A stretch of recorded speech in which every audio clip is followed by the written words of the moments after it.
पूज्य स्वामी राम सुखदास जी कहते हैं, भगवान और उनके भक्त बिना स्वार्थ के सबका हित करने वाले हैं। भगवान इस रीति से देते हैं कि लेने वाले को वह चीज़ अपनी ही मालूम देती है। भगवान के दिए शरीर को मनुष्य मेरा कहना तो दूर रहा, मैं मान लेता है। संपूर्ण दोष आसुरी संपत्ति इस देहाभिमान से ही आती है। जब तक राग रहता है तब तक शांति नहीं मिलती। जिसमें हमारा राग होता है उसके हम पराधीन हो जाते हैं। लेने की इच्छा वाला दूसरों का हित नहीं करता, अपितु व्यापार करता है। दूसरों का हित चाहने वाले में भोग व संग्रह की इच्छा नहीं होती। उसकी सब संपत्ति दूसरों के हित के लिए होती है। भगवत प्राप्ति में मनुष्य मात्र अधिकारी है। अनधिकारी वही है जो भगवान को नहीं चाहता। बच्चा मां को किसी नाम से पुकारे, मां तो उसको अपना बेटा ही मानती है और बच्चा उसको मां ही मानता है। बच्चा मां को बाई कहे तो मां उसे भाई नहीं मानती। ऐसे ही भगवान को किसी भी नाम से पुकार सकते हैं। चित्त में राग द्वेष हर्ष शोक न होना समता है। मनचाही होने में प्रसन्नता न हो और मनचाही न होने में दुख न हो। इस सुख दुख को समान करना है। विषमता ही संसार है, समता परमात्मा का स्वरूप है। बाहर की विषमता हमारे तक न पहुंचे। कोई गाली दे तो उसे ले नहीं, यह समता है। प्रकृति की सम अवस्था में प्रलय होता है और विषम अवस्था में सृष्टि होती है। सुखी दुखी होने वाला भोगी है और सम रहने वाला योगी है। परिस्थिति आदि का ज्ञान होना दोषी नहीं है, प्रत्युत सुखी दुखी होना दोषी है।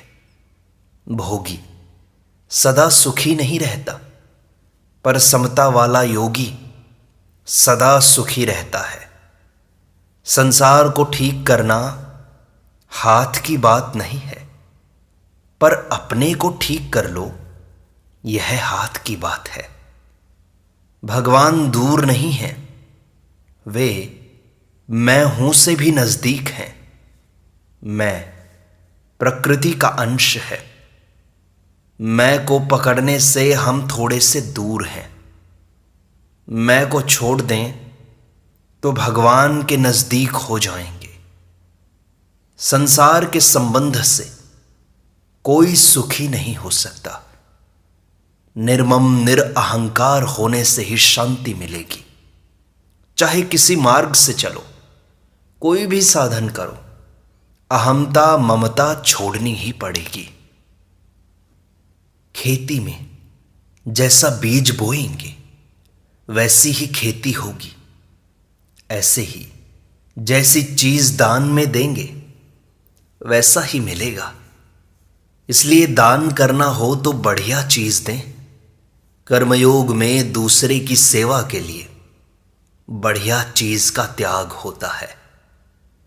कल्याण करना हो तो त्याग करना पड़ेगा। त्याग से तत्काल शांति मिलती है। संसार में उसी व्यक्ति का ज्यादा आदर होता है जिसमें त्याग होता है। स्वार्थ और अभिमान का त्याग किए बिना मनुष्य ऊंचा नहीं बन सकता। परमार्थ तत्व नहीं बिगड़ा है, स्वभाव बिगड़ा है। अपना स्वभाव शुद्ध बनाओ।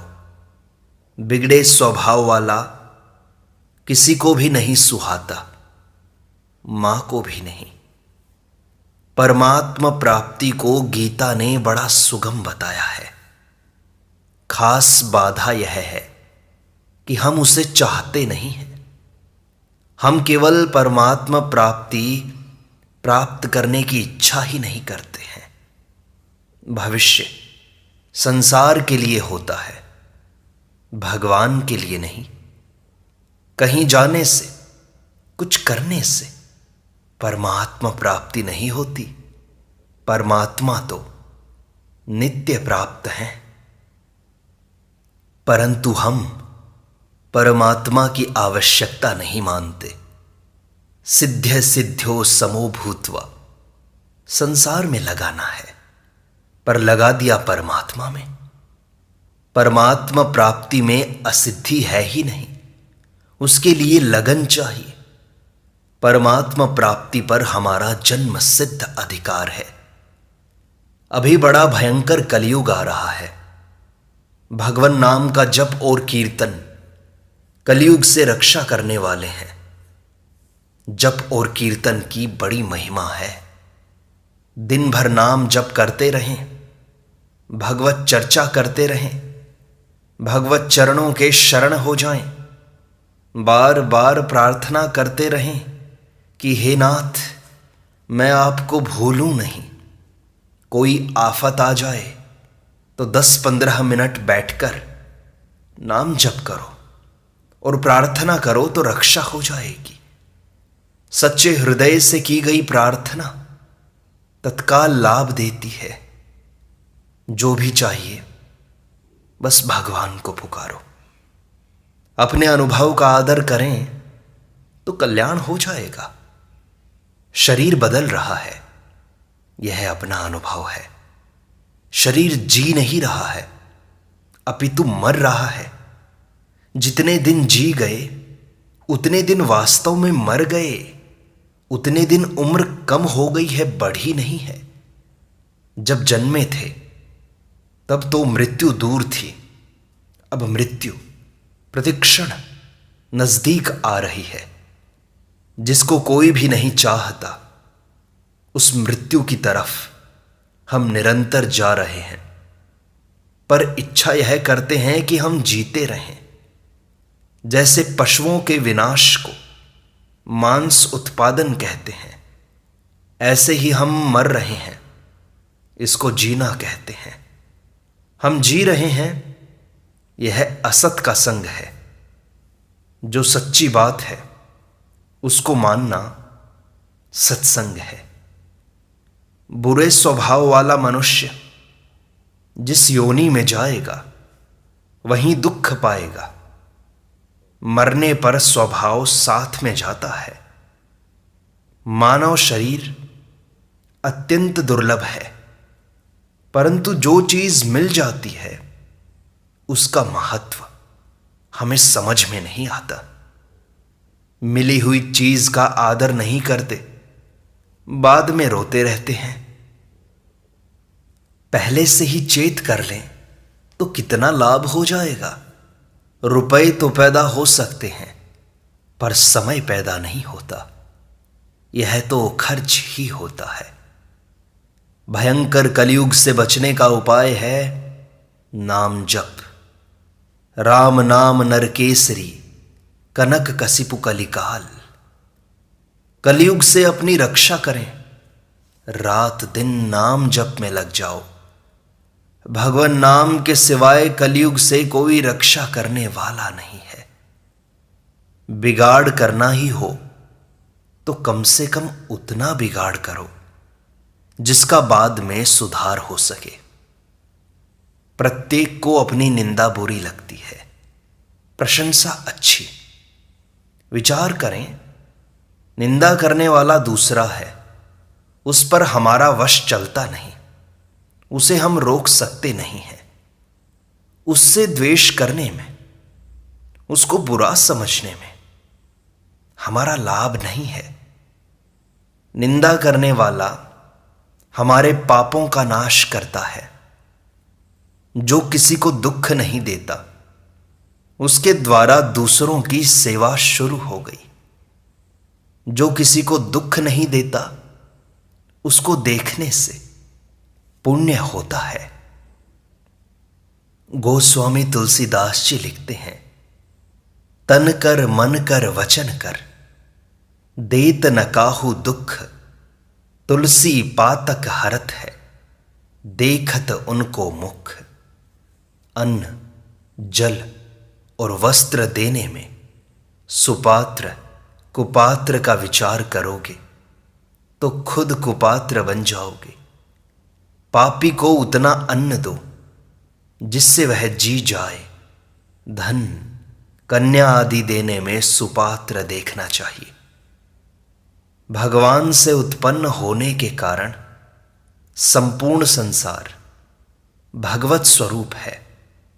भगवत गीता में कहा, वासुदेवः सर्वम। मैं वही बात कहता हूं जो श्रुति, युक्ति और अनुभव से सिद्ध हो। युक्ति देकर बात कहना मेरे स्वभाव में है। परमात्मा को सुनते हैं, संसार को देखते हैं। किसी किसी को परमात्मा के दर्शन, अनुभव भी हो जाता है। परमात्मा में कभी परिवर्तन हुआ हो ऐसा हमने नहीं सुना। संसार को देखते हैं पर वह निरंतर बदलता ही रहता है। संसार इतनी तेजी से बदलता है कि उसे दो बार नहीं देख सकते। जीव अमल है, मल इसने स्वीकार किया है। जीव सहज सुख राशि है, दुख इसने स्वीकार किया है। जो बदलता है उसे अस्वीकार करना हमारा काम है। 5 ज्ञानेंद्रियों से संसार के 5 गवाह मिलते हैं। पांचों अलग अलग बात बताते हैं। आपस में इनकी बात मिलती नहीं, फिर इनका क्या भरोसा है। पना परमात्मा में है, संसार में नहीं। हम रहने वाले से मोह न करके जाने वाले से मोह करते हैं। यही तो बंधन है। सच्चाई को पकड़ो, झूठ को मत पकड़ो। सच्ची चीज कभी बदलती नहीं। रोटी, कपड़ा और मकान बाकी रहते हैं। हम पहले मरते हैं और चिंता करते हैं निर्वाह की। आश्चर्य की बात है। साधक को हरदम सावधान रहना चाहिए। सावधानी ही तो साधना है। सावधानी ही तो जागृति है। असावधानी ही निद्रा है। स्वरूप सत्ता मात्र है। अहम संसार का मूल है। अहम न हो तो है रहेगा। मैं और हूं मिलने का नाम बंधन है। मैं प्रकृति है और हूं सत्ता है। जैसे ब्राह्मण निरंतर ब्राह्मणपने में स्थित रहता है, ऐसे ही निरंतर है में स्थित रहें। परमात्मा है, उस है के अंतर्गत अनंत ब्रह्मांड है, पर वह है ज्यों का त्यों है। अनेक योनियां हैं, उन सब में मनुष्य योनि विलक्षण है। मनुष्य जीवन ब्रह्मचर्य आश्रम है। वहां ब्रह्म विद्या सीखी जाती है। ब्रह्म विद्या को जानने के बाद फिर कुछ भी करना, जानना और पाना बाकी नहीं रहता। करने, जानने और मानने की शक्ति परमात्मा की तरफ लग जाए तो इनका नाम योग हो जाता है। जैसे कर्म योग, ज्ञान योग और भक्ति योग। परमात्मा को मानना होता है और स्वरूप को जानना होता है। संसार को मानने वाले के लिए कर्मयोग है। करने की शक्ति का उपयोग सेवा है। करना दूसरों के लिए और जानना अपने लिए है। अपने लिए करना राक्षसों का काम है। मनुष्य शरीर में आकर के अपना स्वभाव शुद्ध बनाना है, यह खास बात है।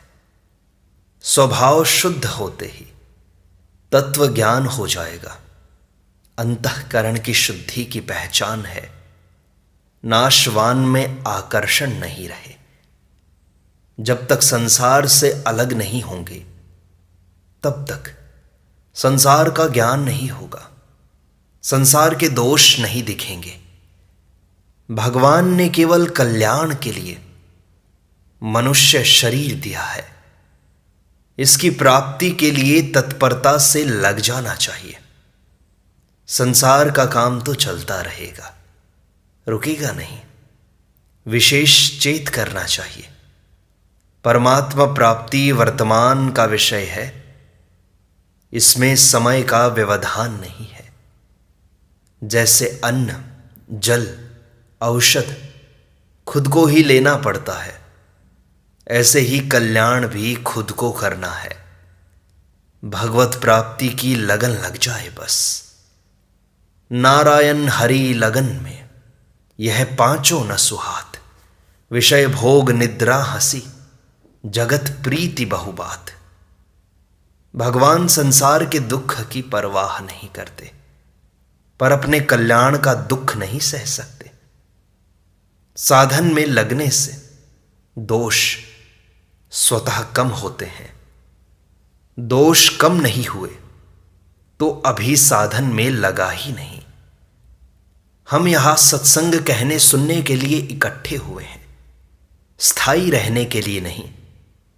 ऐसे ही हम सब आए हैं और जाने वाले हैं। कोई जन्म कर आया है, कोई विवाह करके। हम तत्व प्राप्ति के लिए आए हैं, सदा के लिए दुखों से छूटने के लिए आए हैं। यह स्थिति हम जीवित रहते रहते प्राप्त कर सकते हैं। इस जन्म में तत्व को प्राप्त नहीं करेंगे तो किस जन्म में करेंगे? तत्व प्राप्ति से कभी निराश नहीं होना चाहिए। जैसे साइकिल आगे ही चलती है, उल्टी नहीं चलती, ऐसे सुदुराचारी भी भगवान में लग जाए तो उसका उद्धार ही होता है, पतन नहीं होता। संसार की प्राप्ति संसार की आशा के अधीन नहीं है। आशा मत करो, आशा ही दुख देने वाली है। सबको छुट्टी दे दो तो आपको छुट्टी मिल जाएगी। सेवा कर दो पर आशा मत रखो। बाहर से मत कहो कि मैं सेवा नहीं चाहता, पर भीतर से आशा मत रखो। लेना दोष नहीं है, आशा रखना दोष है। दूसरा मेरा कहना माने, यह अपने हाथ की बात नहीं। जो अपने हाथ की बात नहीं, उसकी आशा क्यों रखें? सदा ही सत्य भाषण करें। सत्य बोलने से शांति मिलती है। सत्य भाषण से परमात्म तत्व की प्राप्ति हो जाए। असत की सत्ता नहीं है, ना सतो विद्यते भावः। असत प्राप्त हो तो भी अप्राप्त ही है। आपने बालकपना छोड़ा नहीं, पर वह छूट गया ना। शरीर नित्य निरंतर छूटता चला जा रहा है। मृत्यु निरंतर नजदीक आ रही है। जिसका नाश होता है वह असत होता है। जैसे एक एक कदम में रास्ता कटता है, ऐसे ही एक एक श्वास में उम्र कट रही है। श्वास पूरे होने पर उसी क्षण जाना पड़ेगा। उस समय यह बुद्धिमानी, चतुराई, बल कुछ काम नहीं आएगा।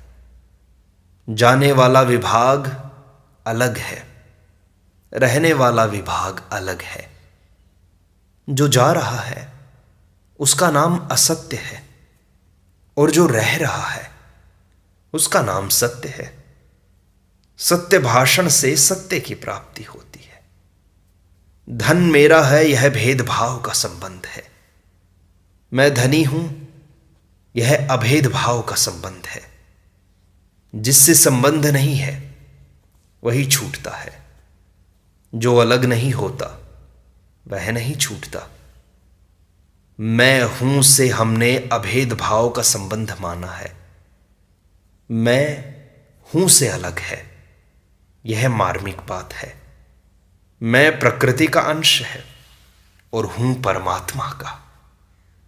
मैंपन छूटने के बाद है पना ही रहेगा।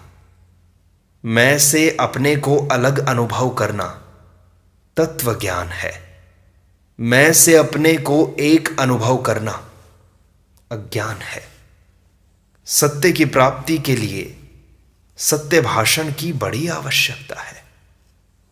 विषमता स्वरूप में नहीं आई है, मन में ही आई है। इसलिए गीता में आया है, इहैव तैर्जितः सर्गो येषाम साम्ये स्थितम मनः।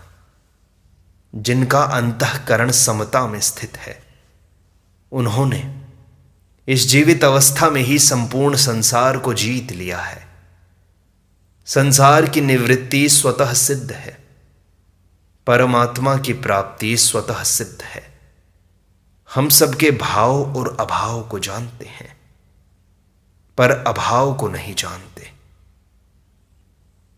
जिसके भाव अभाव का अनुभव होता है, उसी से असंग होना है, और जिसके अभाव का कभी अनुभव नहीं होता, उसी में स्थित रहना है। जिसका अभाव होता है वह विषम है। संसार विषम है। विषमता का त्याग करके समता में स्थित होना तत्व ज्ञान है। संसार अब तक किसी को प्राप्त नहीं हुआ और ना ही होगा। संसार किसी के साथ कभी रहा नहीं, रह सकता नहीं, रहेगा नहीं। परमात्मा हमारे से कभी दूर हो सकते ही नहीं। स्त्री ईश्वर कृत सृष्टि है। मां बहन इत्यादि जीवकृत सृष्टि है। जीवकृत सृष्टि में पक्षपात, राग, द्वेष, बंध, मोक्ष आदि होते हैं। मेरा और तेरा जीव का बनाया हुआ है। ईश्वर की बनाई चीज तो प्रत्यक्ष दिखाई देती है कि यह स्त्री पुरुष, स्थावर जंगम, जड़ चेतन आदि हैं।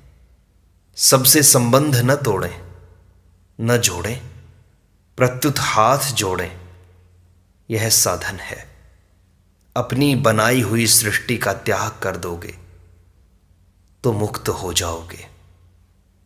इस प्रकार सत्संग का यह भाग संपूर्णता को प्राप्त होता है। शेष अगले अंक में।